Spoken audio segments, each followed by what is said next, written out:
Holly Cotton here, and I am so excited that I have Danielle P. Jeter, who is a business coach and brand strategist. Now, I know we're all in this entrepreneurial phase right now, and I got the deets for you guys because when I networked with Danielle, I was like, okay, I know everybody's trying to do their entrepreneurial stuff now and make this money, get some side hustles going. So I was like, I need you on my show so that she can drop some gems to you guys. And like I always say, Danielle, whole team winning. So if I can pull some information out to pass it on to someone else, I love it. I love it. So welcome to Beyond the Fit. Hello, I'm so happy to be here. Thank you, Holly, for having me. Of course, of course.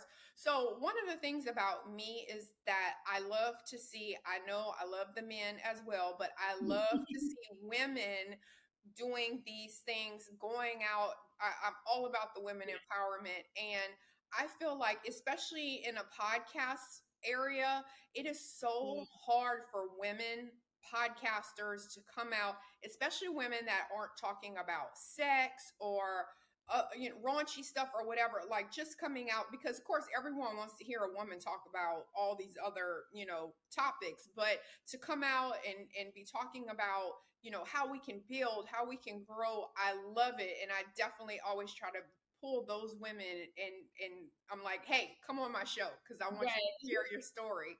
So the first thing, whenever I said that, brand coach, business coach, and brand strategist, I know a lot of people are like, well, what exactly does that mean? So, what I would like you to do is one, explain to everyone what a brand is, because I tell people all the time, your name is your brand. So, you can put it on whatever you want. So, for someone who maybe doesn't have a brand or they don't even know that they have a brand, tell us exactly what a brand strategist is and also what type of business coaching you're doing.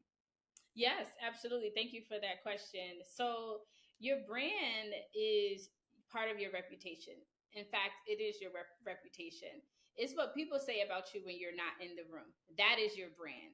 So, as a strategist, you have a brand that you're building and you want to create synergy around that brand. You want that brand to grow.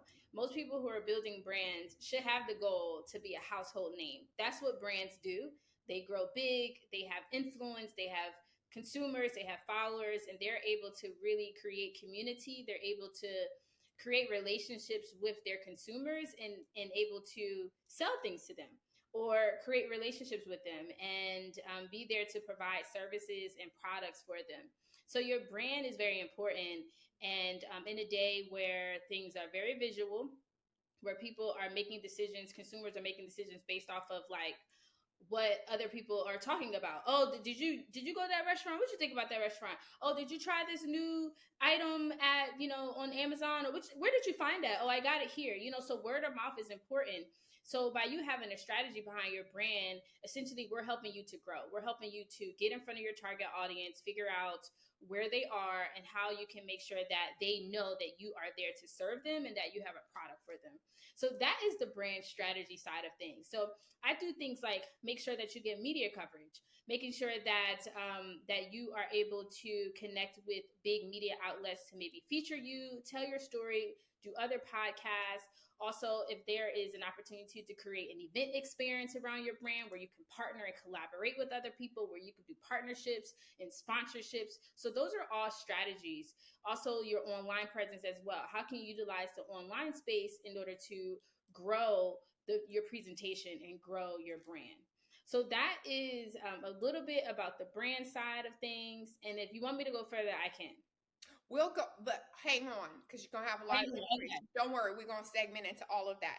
So, what I wanted to kind of just sidebar on is I always hear people say target audience. And I think that a lot of people struggle with what exactly a target audience is, because especially whenever, like you said, you're trying to establish a brand, you're trying to figure out where you want to go. So what happens is I think a lot of people just start posting a bunch of hodgepodge content, not really knowing. They just want to get engagement. They don't know what direction, but or even what to do with the engagement once you get it. Exactly. Yeah. So whenever I know that you are doing this whole thing, and these are some of the things you educate people on. So I just wanted to ask you to kind of define for anyone that's listening or watching, what does target audience mean, and how do you find a target audience?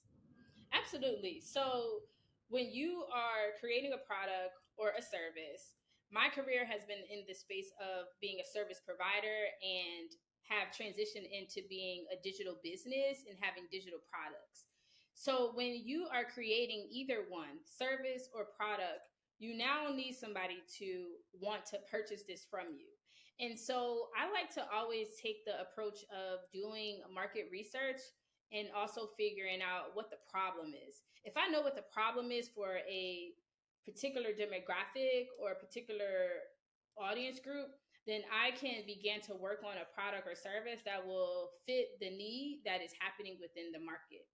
So your target audience is the people who are going to patronize your business, and you can start off with identifying their demographics.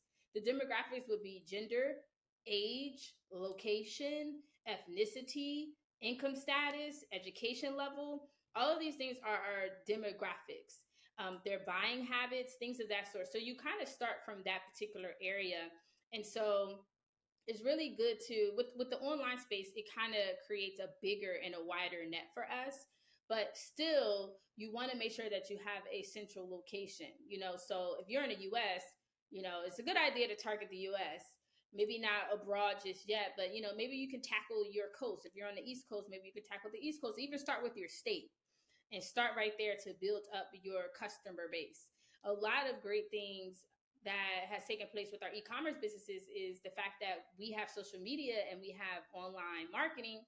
So that naturally is taking their products overseas and taking their products into new territories because of that. So with the e-commerce business, you have a lot of opportunity. So you might want to think about, okay, if location is not an issue for you because you're online, what about the demographics of the age? What age is going to really purchase this product, or who is it going to affect, right? So with Amazon targets who? Online consumers, people who shop online.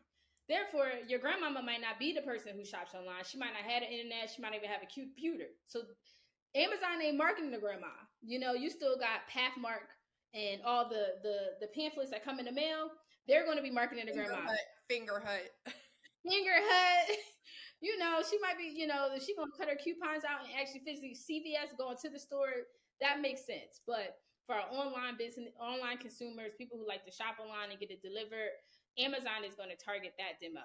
And so now they have a wide audience, because so many people are shopping online. So it's really important to also think about what problems are your potential customers and clients having? What keeps them up at night? What are they concerned about? What are the things that they think about the most? What is happening? Because once you understand kind of what is going on in their psyche, then you can create marketing and sales copy to market to their pain points. So I know we like to talk about the different features that we have within our business and the different features that's going to, come with you get this product. But a lot of times you just need to get real ugly with it and talk about that they can't get pimples off their face and that they, it's probably stopping them from going on dates because, so you want to talk to their pain to get their attention. Like, wait, hold on. Is she talking about me? Because I haven't been on a date in a while. I cannot move these pimples off my face. So that is a really, really good marketing tip for people. And if you're having trouble figuring that out, we have ChatGPT and we have Bard now. So our AI tools are very efficient. They're useful. They're really great when it comes to you figuring out those types of things. So long gone are the days where you got to do extensive research, reading all of these articles, which are still very useful, but you can speed things up and accelerate your growth by utilizing and putting in the correct questions inside of our AI tools, ChatGPT and Google Bard. Okay, thank you for explaining that. And I think that you honed in on a couple of funny things, but actually really true, because some people may not even know that they have a need for whatever it is that you're selling, whatever the product is. So sometimes you have to let them know, where now they're questioning like, hey, that does sound like me.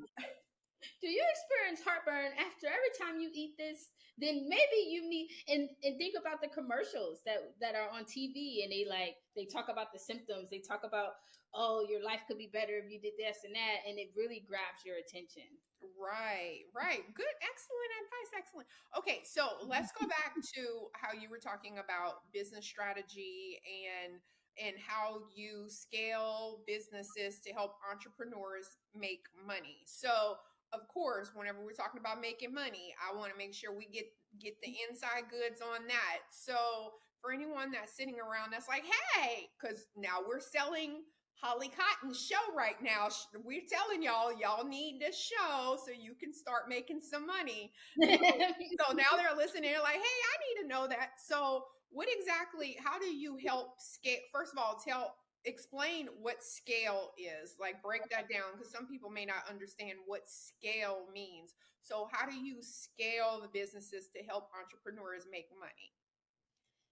Oh my gosh, Holly, yes, that is a great question. What does scale mean? So, in business and entrepreneurship, there are several phases that you're going to go through. First, you're going to launch your business and you're going to be in the startup phase. Then, you're going to go to growth phase of your business. Third, you're going to go to scale. And fourth, exit. So, a lot of times we get great information on how to start the business, how to launch the business, and maybe even how to operate in the beginning.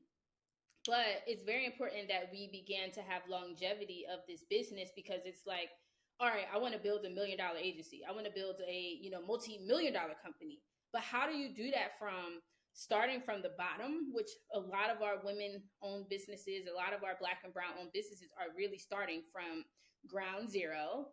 And then how do I then get to millions of dollars, right? So in the scale phase, you are probably in 5 figures at this point, and you are looking to figure out, okay, how can I make 6 figures, right? 6 figures is a number that is thrown around a lot in America. It's like, oh, you got a 6-figure job, like you got a good income, which is true, right? So how do we figure out, how do we bring in $100,000 in our business or more? And that's what we talk about in the mastermind, and that's what I coach and teach on. So scaling your business means a number of things. It means that you are in the place where you have consistent customers and clients coming in, and now you're able to hire staff.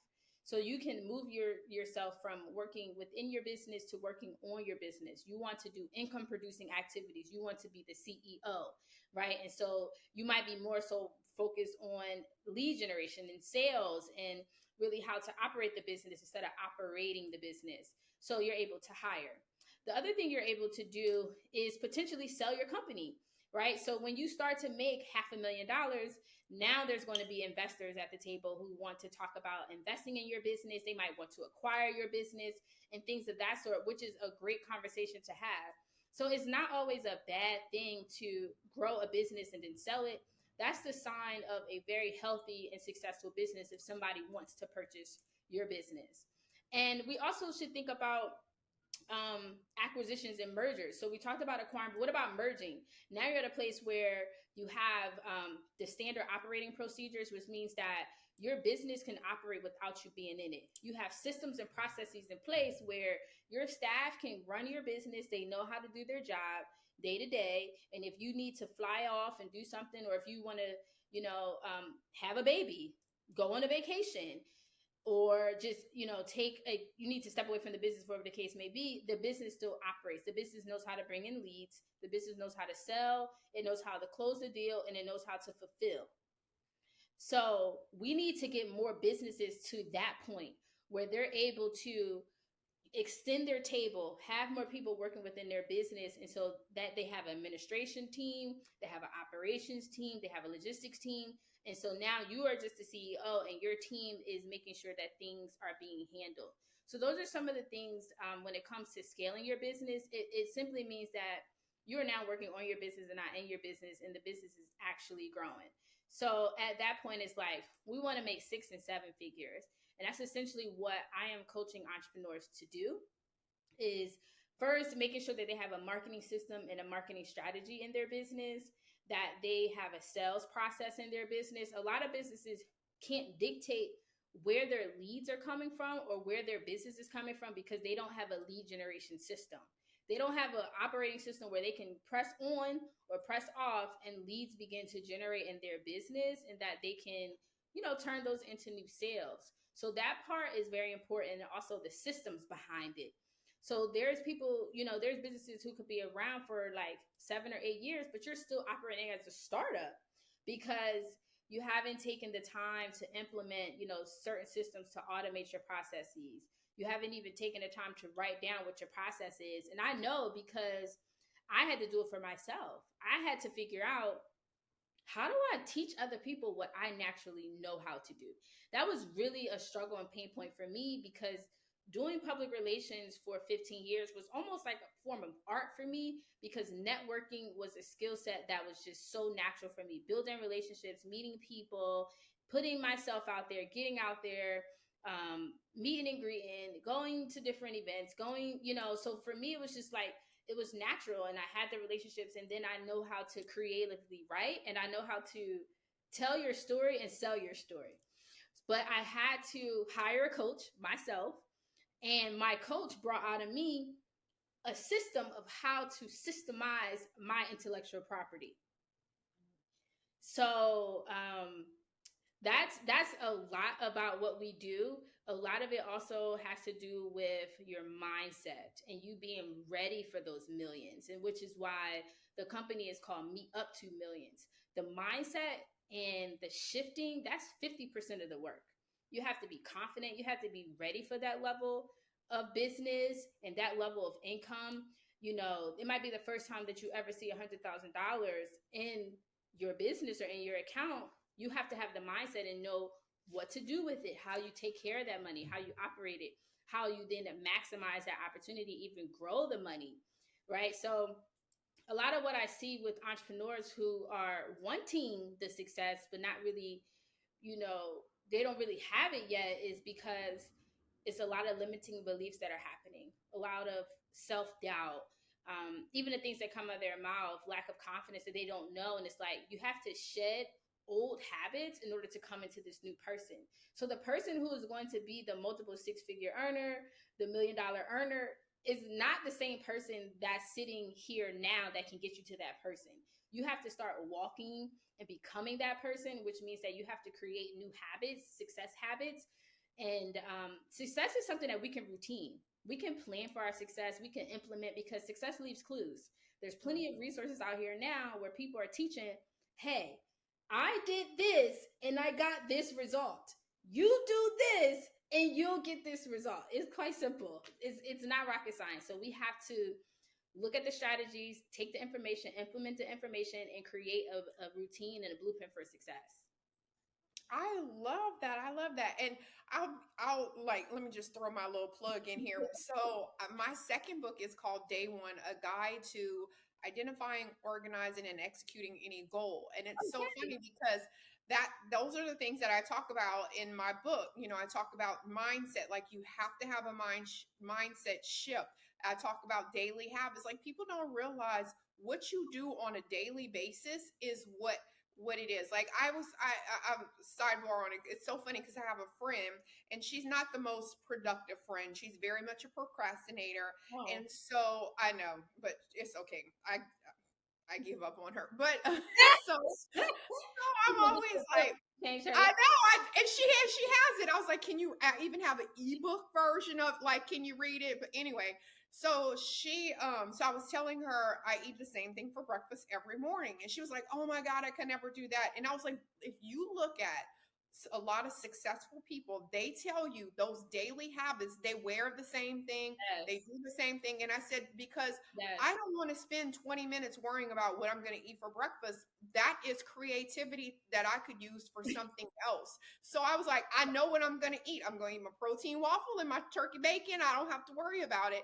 And I was like, so it's those daily, make your bed, get into the routine. Whenever you have those routines, you spend so much time figuring out, oh, what do I need to do next, or hitting the snooze or whatever. So I'm so happy that you said that. So thank you, because I'll need co-signers on my book, because that is correct. It's all the mindset. Yes, Holly, and you bring up a really great point about having those habits I read an article years ago when President Obama was in office, and it talked about the same thing you just said, how he has routined a lot of his day and a great deal of his morning because he wanted to just really eliminate making as many decisions as possible, because I mean, he was the chief commander of this country. He had to make really big decisions on a daily basis. So that's why he, like you said, he wore the same suit. He ate the same thing for breakfast. He wore the same, types of socks, and those small decisions, he's like, I'm not going to make these small decisions. And those, it was like a leadership advice article that I read, and I was like, that's so true. And so, I want to encourage like our listeners to really, like, I know we want to have successful businesses, but we also have to be very successful individuals and leaders. And it's an individual job first, right? So you making sure that you are studying information that is going to grow you personally, because when you're in business as an entrepreneur, you have to deal with a lot of different people. And so by you, being able to have a level head and go in and out of different conversations in different places, it's like, that's important. That's a big part of the job. Like, managing you and mastering you is like 50% of the work. And here's the thing. I say this to anyone when I'm talking, even like if I'm doing something where maybe I'm doing a motivational speech or something, I always say this, that if you don't believe in you, how do you want me to believe in you? And if you're not grinding for your own self, your own brand, your own whatever, even if you do get a little bit of success, it's not going to have longevity, because people don't realize that you have to keep grinding. It's not just you grind today, you get success, and now you get, like you said, now I'm already ready to exit. That ain't it. It's gonna be this grind, scale, then exit. So scale is hard. That's a hard. It's a hard phase, and it's rewarding to get to. It's satisfying to see, like, oh, my idea actually works. This product actually works, And so that's why we created this community, because if you can do it in community, when you have support, where you have a coach, where you have a strategist on board with you, and you have a successful environment, you're able to tap in, because there's going to be moments where you have to grind by yourself as you're preparing your table of who you're going to hire. You have to learn every job and every position within your business. So it's a lot. And I wouldn't want anybody to do it by themselves. In fact, you can't. It's impossible. You can't do it by yourself. Nobody successful became successful by themselves. They had a coach. They had a community. They had some sort of person around them who was able to cultivate their talent, cultivate their goodness, and help them push them up. Right. There's that little saying that they have, everyone kind of has their own version of it, but it's always similar to, if you're the smartest person in your group, you're not in the right group. Or if you're the smartest person in the room, you're in the wrong room. Right. I want to learn. So what I wanted to ask you about is, I know that you are dealing with lots of entrepreneurs and people, like you said, starting from the beginning, resetting the mindset. They may have had an idea, they're coming now, they're like, okay, it hasn't been working this way, or I need some help. So what I want to do is, I want to just pick your brain for some free advice for the listeners. And I want to ask you this, because since you see so many people in that startup phase, a lot of times what I've experienced is people who don't know where to start. And I always say that when I get someone that can offer some advice, whether it be like me picking your brain about brand strategy and stuff, or whether it be a doctor about some medical advice. So for you, what I want to just pick your brain for and get some advice for is anyone that's listening that's saying, wow, like, I want to be an entrepreneur. Because of course, all you have to do is go on Instagram or social media, and everyone has a business. But a lot of people struggle because they don't even know how to hone in on what their business is. And so they may come to you and they're like, I think I'm good at this. I think I'm good at that. I think maybe somebody wants to buy this. I don't know. How do you help people figure out what direction they should be going if they want to be an entrepreneur? How do you help them say, okay, these ain't it. This is the direction that we need to be going in. How do you help mold those people? Yeah, great question. So I think this is 3 or 4 parts. So the first thing I'm going to say is, I want to remind you to chase your purpose and not paper, because that's where you're going to find fulfillment, right? So going into entrepreneurship is not easy. It's not for the faint of heart. So don't think that you're going to leave your career and then out of nowhere it's like, all right, I'm an entrepreneur, everything about to be on and popping. I'm on the jets, I'm on the yachts, I'm finna get in the Bentleys, no, you're gonna grind for years. You're gonna grind for a long time without people even noticing you or knowing what you have going on. So it has to be purpose filled, right? I'm a very purposeful person. The reason I've been able to last so long in business and sustain and grow and even help other people and put other people on is because I'm doing what I know I'm supposed to be doing. And I'm doing what fulfills me and makes me happy. Because as an entrepreneur, you don't make money every day. Therefore, if there's a day you don't make money, are you going to quit? Are you going to be like, this ain't it because I ain't making no money? So do the thing that you are passionate about. And as children, they tell us, to be very good, to chase our passions, to do the things that make us happy, to indulge in these activities, whether it's sports related or arts or anything of that sort, creativity. But then when we get old enough, we're 18, 19, 20, and then they're like, go get a job, go get something that's going to make you money. Well, I believe that you should always follow your passions. I believe that you should always follow your talents, right? The word of God tells us that our gifts will always make room for us. We were given gifts for a reason, right? And that's how you're going to really fulfill your highest purpose and your highest self, by you doing the things that actually make you happy. So look at what you have. Look at what's on your plate and say, what thing makes you happy? What thing you can do if nobody paid you to do it, you would still happily show up and do it because it's fulfilling something inside of you. And that can always be monetized. You can monetize any gift, any skill, any ability, like especially in the day and age that we have in this opportunity. I would definitely say that. So for the person that's starting out and trying to figure out which one, that's my advice for you. For the person who's in business and you got 4, 5, 6 businesses, you got 4, 5, 6 offers, and every day you promoting something different and you don't, it's just too much, you need to hone in. Okay. And I'm going to tell you to hone in on one thing. And you're going to be like, but I got this and that. And I understand it's going to be a temporary sacrifice, but you want to get one service, one business to 6 figures. You want to make sure you got one thing that works. Because if you're making 5 figures or 4 or is 4-figure number, if you're making, you said $1,000.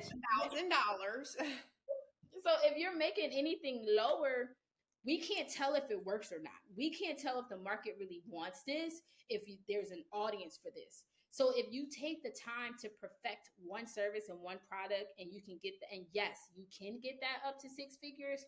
Now you got something cooking here. And you just keep riding that train and you just keep moving forward. So at the point where it's multiple 6 figures, you're at 7, you got cash flow. Okay, now you extend. Okay, maybe you add on the second service. Maybe you then go start that other business that you're really interested in. But we have to learn how to sacrifice and hone in. And so I'm gonna tell you to pick the one that's making the most money. Make it simple. Is it the candles or the dog walking business? Which business is making you the most money? Now go do that business. Focus in on perfecting your system. Probably the dog walking business. Dog walking. I knew it was a dog walk. Do the dog walking business. Anything with people and these dang dogs. I got one too. I'm telling you, she's spoiled as hell. I'm like, see, if you grew up in the country like I did, you'd be a street dog, okay? So if that dog business is the one that is making the money, perfect systems in that business, perfect how you outreach and market that business, and you take that one. And the stress. Oh my gosh, I was victim of running more than one business at a time. At one time, I was running 3 companies, and that was crazy. Then I was running 2 companies, and then I burnt out. And we wasn't making no money.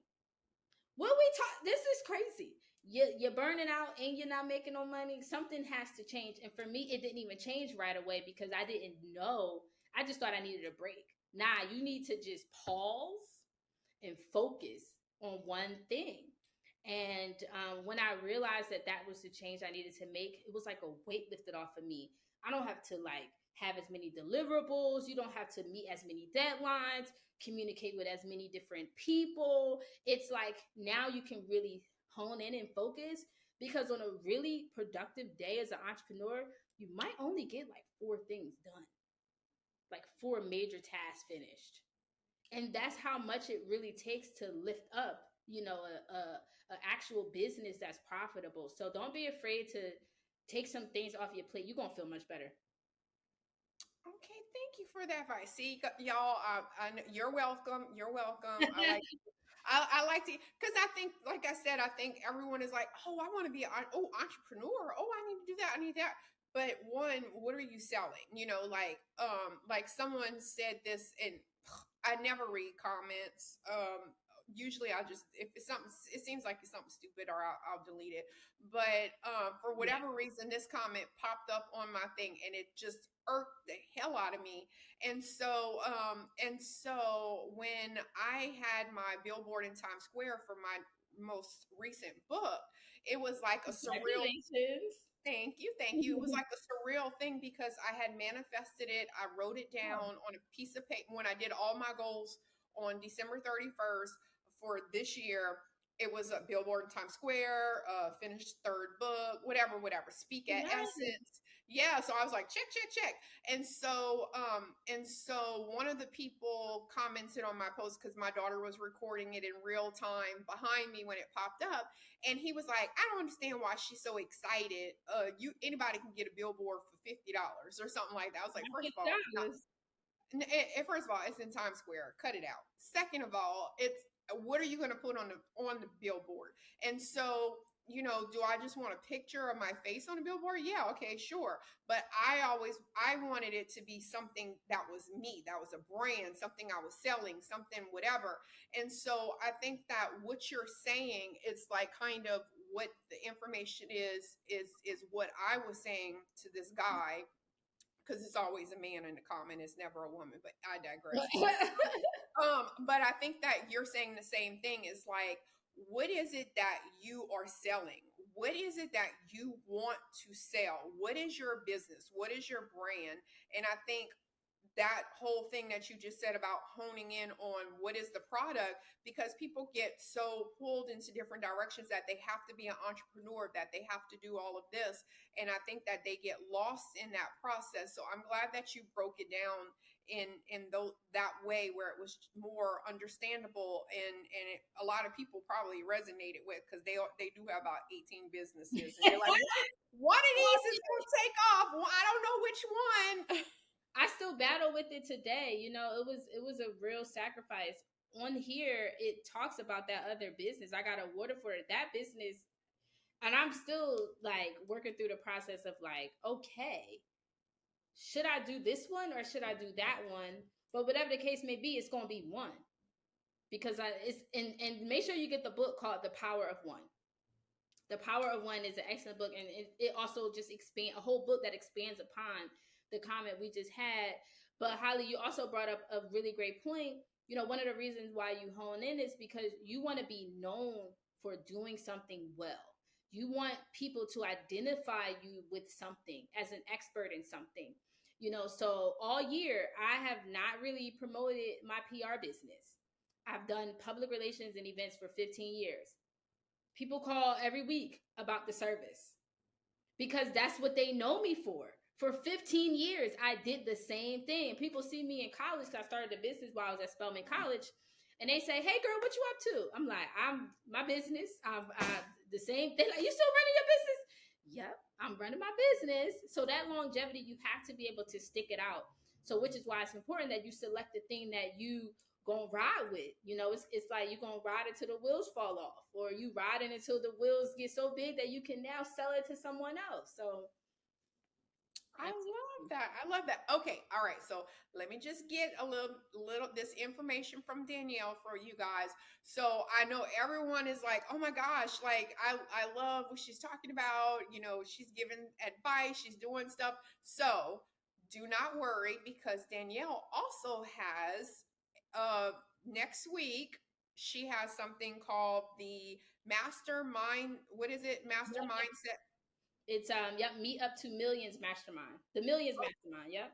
Okay, so she's going to tell us about that, and then she's going to tell us like what that's about, how you can reach her, get whatever, all of that great stuff. So tell us about what you have going on for your retreat.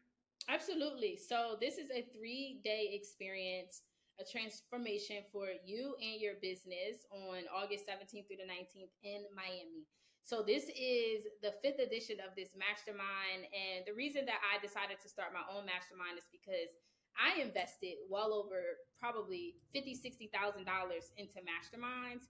And that is when my business changed. Not me going to all the conferences and the summits and showing up for 14 years at the networking events. No. It took me a year of investing in masterminds, and that allowed me to scale my business. So we wanted to duplicate that experience for others, right? Masterminds are very high level events. You have 8-figure earners, 9-figure earners, 7-figure earners who travel the world. They meet up in all of these beautiful places to mastermind their business. Their intimate rooms, their private rooms, and the access that you get to the information is crazy. It's crazy. It's on another level. And it's not the same as a conference, because when you go to a conference, you get inspired, you get inspiration, you get motivation, you hear other people telling their story. But at a mastermind, it's like, listen, it's like you bringing all your problems to the table. It's like you get opportunity to vent about what's not working in your business. You tell us what is not happening, and you have 9, 10, 20 other masterminds sitting around the table talking about your business, giving you solutions and strategies for your business, plugging the holes here, giving you the tools for this, giving you the strategies for this. Hey, let's rework this. We're on the whiteboard writing out your offer. Did you try to do this? Did you do this? And the clarity that you get, it's like it's a relief, because it's like, man, I've been trying to fix that problem for forever, and I really didn't know. And now you have people here who are literally pouring into you. And we just want to see more business owners win. Like we said, we want to see more modern day millionaires make it over. But y'all got to get in the room, and you have to invest when you go to masterminds. You can't just go or think about like, oh, I'm not sure this for me. It's for you. If you're not making no bread, this is for you. Okay? If your business is stuck at 5 figures or 4 figures, this is for you. If you do not have a marketing strategy in your business, or you are a solopreneur, this is for all the people who are grinding from the bottom. Because I was y'all, so we created this space. 3 days, you get 3 days of one-on-one coaching, you get strategy, and we mix in the wellness component, because sustainability of the CEO is just as important as what's happening in your business. So while we get the business together, we also get you together. We talk about leadership development. We talk about the success blueprint. We give you a morning routine. We actually meditate together. We work out together. We're going to get on the yacht, and we're going to do a content workshop where we're going to teach you how to create viral content. We're going to have the exotic cars out there. We're going to have the yachts out there. And so you get everything in it, and the only thing that we ask is that you guys show up, meet us in Miami, August 17th through the 19th. No, you don't have to be local, because guess what? We outside. You can hop on a flight. Right. In Miami. Come through. Instead of running to Miami to go take some more pictures on South Beach, you could be actually doing something productive to grow your business. That part. But I digress. I'm gonna stay out of people's business. You know what? Okay. That's a good set. You know what? I'm a ruffle some feathers. I'm a push some buttons in my messaging. Thank you for that. Instead of y'all coming to Miami to get your BBL consultation, you coming in here and getting these gems. With these gems, right? So it's going to be me, and it's going to be a team of other coaches who are experts in finance and funding. They're going to be talking about marketing strategies, publicity. We're going to be talking about sales, systems, and the mindset. So it's literally... And how can they get tickets or support? So if you go into the website, meetup2millionsmastermind.com, that is the website. But what is going to be quicker is if you get onto my Instagram, which is right here on the screen, DP Jeter, and you DM me the word millions, then I know you're ready for business. And we'll be able to have a conversation, and we'll be able to connect. So those are the 2 ways that you can connect. If you go onto my Instagram, there's a link in my bio, and that will take you to the website, and you can read about the information. But yeah, we're serious. about helping you. And it's important that you learn how to make money in your business. What I've discovered is there's no shortage of education. Y'all got the degrees, you got the certificates, you got the bachelor's, the master's, the double masters. You done been certified. You done been redeemed, and you done educated. You are educated. But the hard part is, how do I then monetize what I know how to do? How do I make money in my business as an entrepreneur? Whether we really want to speak to the person who wants to be a full-time entrepreneur. So how do you then replace an income by monetizing what you know and what you have? Okay, you don't got to go back to school to do this. You don't got to go get, because y'all already got it all. You know how to do what you do. Now it's time to sell what you do. I love that. Got me all pumped up, Danielle. Hey, let's go. Let's mastermind. And then, outside of that, we also mastermind online every single week. So we have a virtual membership as well. So if for whatever reason you're like, I can't be in person, no worries, because we have a online community where we continue to do this work. Okay, great. And then I'll also have, for anyone that's listening, that's not watching the video, I'll also have clickable links in the podcast notes with all of Danielle's social media and website and all of that as well. And again, if you can't go in August, it's an ongoing business. This is just a retreat she's talking about. That's the immediate thing that we're doing, but this is ongoing. So she's always available for brand marketing and all of that. So exactly. Thank you so much, Danielle. Do you have any final words that you want to leave with anyone? It is August, and August is Black Business Month. So shout outs to all the entrepreneurs, all the Black owned companies. We see y'all, we encourage y'all, we lift y'all up. Keep going, keep being strong. Most importantly, keep building yourself up and connect what you have. Connect your brain with someone else, and let's go ahead and take it to the next level. And if you want to figure out how to make $100,000 in your business, hit your girl up. I got you. I love it. So thank you so much, Danielle. Thank you, Holly. This was a pleasure. Thank you so much for having me. Of course.